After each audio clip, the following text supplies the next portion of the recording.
What's up, YouTube? It's your boy DR2727. Shout out to my Transformer collectors, 1/12 scale collectors, whatever you collect, shout out to you. And I'm just trying a new concept. This is a series of videos that are called Three Things. And it's basically after 72 hours, I say after I've opened the figure, I say the three things I like about the figure, the three things I don't like about the figure, and if I will buy the figure again. And I don't know how many episodes will be in this series. I don't know. It won't be like 2MP or not 2MP. It won't be on the schedule. It'll just be, kind of haphazard because one, I don't get as many figures in as I used to because of my collecting habits now. And secondly, more importantly, I think it detracts from me doing my Transformers rundown at the end of the year where I count down all the figures I bought. And I really love that.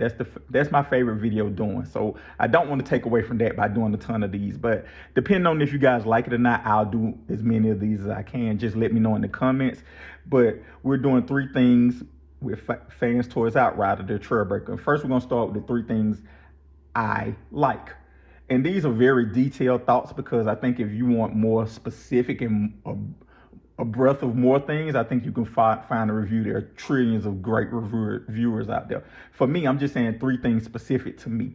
Three things I like, three things I don't like, and would I buy the figure again. The first thing I like is specifically this black charcoal gray brown color. Is fantastic. Trailbreaker's a boring character to look at for the most part, but of course the red pops. X-transbots made the red pop, the red and the white pop, or pearlescent pop, but it's not those colors. It's specifically this brown, this charcoal, whatever color it is. It's fantastic. It's such a beautiful color. I don't even want to put an Autobot logo on there. So I think that's the first thing that fanstoys did. They knocked it out the park with using that charcoal color.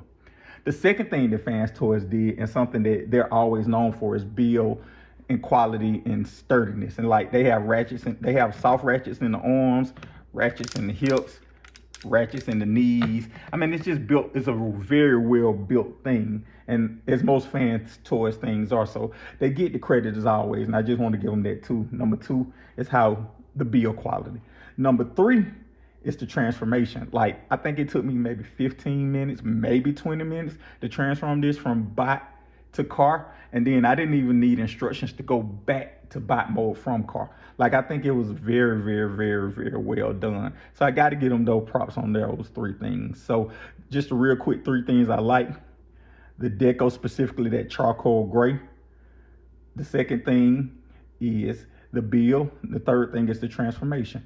Now let's talk about three things I don't like. And while I said I love the deco of it, one of my biggest problems is with the head, and specifically with how the head tabs in. Like, it doesn't necessarily tab in where the neck is. You always have that gap. And one of my biggest problems with Transformers is that they don't use magnets. And I wish they used magnets more, because this has a bar here for his head. I'm trying to see if I can get this out of the way. These are pegged in. But this bar here, if this was magnetized, and this part here was magnetized, it would just fit perfectly, and it wouldn't change anything about the articulation, and you wouldn't have that gap. So I think that's something that irks my soul very much so about this figure. So that's one thing I don't like. The second thing I don't like is the mirrors. Like, the mirrors on the shoulders, they should have did a better job of hiding them, because it probably decreases articulation like 10%, but you always have to be cognizant of it, because a lot of poses you have to make sure you're make sure you're not getting the mirror stuck, because it gets stuck right here. So you have to always move the mirror around, and then you can move it back and get into whatever pose you want to. But that's just a little obnoxious and annoying. So like, that's the second thing with the mirrors. And the third thing I don't like is the accessories. I think they should gave more character specific accessories, specifically a force field thing like x-transbots did, and blast effects. Like, they gave a gun, which is unnecessary. And they gave some extra heads. One extra head would have been cool, but they gave you 3 extra heads. Pretty much all the same, actually the same expressions. It's just the chin is different. Like, I think that was kind of a waste. I think that for me, I would have rather had a force field effect and some blast effects to go inside of one of these, inside of this, inside of that. I think that's much better for the character. So let's rehash the three things I don't like. Them not using magnets for the head. The mirrors having to be cognizant of that and shoulder articulation, and the accessories. They should have came with more character specific accessories.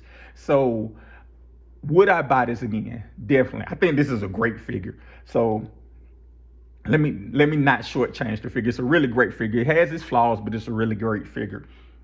And I'm going to do one more bonus for you guys. I think I've had every Trailbreaker. So I'm going to, at the end of this video, I'm going to rank every one of them from first to last. And so let me know your thoughts in the comments. Did you like this? If you didn't like it, let me know. What could I do better? Would you like to see more of these? Again, thank you guys for watching.